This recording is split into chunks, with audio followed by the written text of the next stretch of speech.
Narcís Serra, del fundador i 52 membres més de la cúpula de Caixa Catalunya del 2010, haurà de donar explicacions davant del jutge de les pujades de sou desproporcionades segons la Fiscalia Anticorrupció, que van aprovar dos consells d'administració. Entre un consell i l'altre van passar 9 mesos una fusió. Violència són els barris guetos segregats per sous. Violència és el sistema educatiu i els barracons. Violència és el gènere reglat per les institucions. Violència són hipoteques, pòlisses, pensions. Violència és el bipartidisme d'extrems centres. Desactivar la ràbia amb la socialdemocràcia.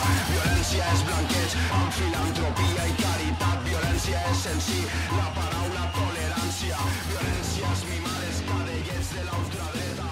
Violència són fies, papers, identificacions. Violència és pedofilia, sí. El jutge imputa a l'exrector de la Universitat Rovira i Virgili, Lluís Arola, 6 presumptes delictes pel cas Xirota.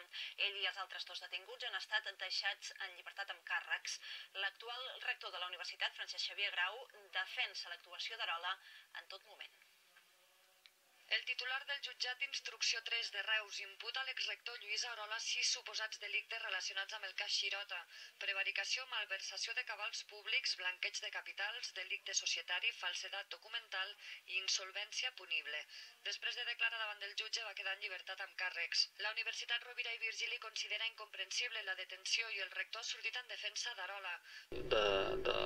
Del representant de la universitat en el Consell d'Administració estem completament convençuts de la rectitud en tot moment de la seva actuació. Ho va fer per encàrrec de la universitat hi feia una feina bàsicament de direcció d'un projecte científic. Seguirà el procés.